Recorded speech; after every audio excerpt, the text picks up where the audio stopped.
Last week we talked about airbells and we learned how to put the sky at the bottom of our tank, so if in the unfortunate event we get an airbell, it's not going to be in the sky because it's much harder to hide in the sky than if it's at the bottom of the ground. This week we're going to look more deeply at airbells, and we're going to look at 4 ways we can get rid of airbells from our developing completely. I haven't had airbells for donkey's years, and these are some of the ways I used to not get them. Now, the first thing to talk about is pre-soak. Now, many people use pre-soaks to help stop getting airbells, and you know what? I use pre-soaks through the winter, and I don't use pre-soaks in the summer, and I don't get airbells either time. So it's not a guarantee that you won't get airbells, but it might well be helpful. So I'm not discounting it. Remember, if we're going to use a pre-soak, make sure that the pre-soak water is at the right temperature. It should be at the same temperature as the developer, and you can use it to help warm up the developing tank to make sure it's at the right temperature with the developer as well. So here we are. I'm going to demonstrate pre-soaking. I would pour in water at 20 degrees centigrade in my case into the tank, pop the lid on, and immediately agitate. You don't want the water just sitting there. You want to agitate it and get it moving around. Now at this point I always wrap it just as though I'm developing, and I start my timer. And I'm looking at 2 minutes or thereabouts. It doesn't matter. There's no development going on, and so it could be 2 minutes, it could be 4, it could be 5. It doesn't matter.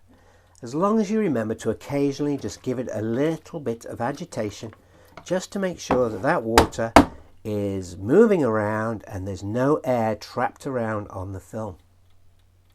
So that is if you want to use a pre-soak. Let's pour this out. Now, my regular system for alleviating airbells goes like this. I don't normally use a pre-soak. I've got my developer here simulated. This is just water. And I pour my developer into the tank. I set my clock, get it going, and then I immediately start to agitate. And I agitate for 30 seconds. Just gentle agitation to move that developer around. And I give it 30 seconds, and this 30 seconds of moving developer is to soak it into the film.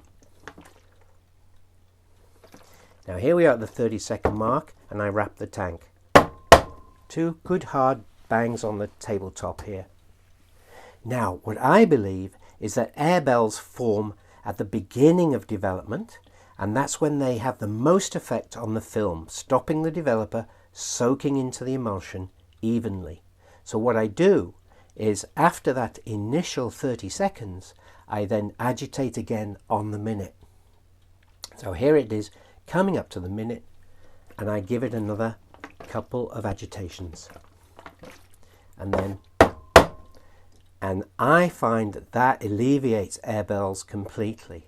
But keep watching, because we've got another way coming up by Jeffrey Crawley. So let's talk about what Jeffrey Crawley recommended to alleviate airbells. So again, I'm simulating developer in here. We have a dry tank. He didn't recommend to use a pre-soak. So we have our film in there, and he said, just pour your developer in, start the clock, and then with the twizzle stick, give it a few sharp twists like that. And that was to dislodge any bubbles that have formed on the film. And then just leave it. And we leave it for a whole minute. At the end of that minute, we're going to start our inversion agitation. Now, he published these in the Accutol instructions, and in those instructions for inversion agitation, he recommended 1 inversion every minute. But for Ilford agitation, I usually recommend myself 2 or 3 inversions at the top of every minute. So as we wait, we're coming up towards our minute now, I can take this stick out. I don't need it anymore. And then I pop the top on. And we start our inversion agitation.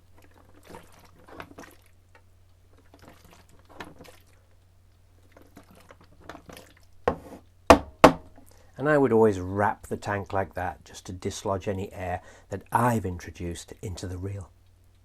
I hope that's interesting for you. I hope that helps get rid of any air bells that you have. Please leave a comment below with any other tips you have to help others get rid of air bells. It is the bane of photographers when they pull out their negatives and they find they have air bells. So let's work together to get rid of those. Thanks for watching, everybody. Give me a thumbs up, subscribe to the channel, maybe become a patron. Thank you, and I'll see you next week.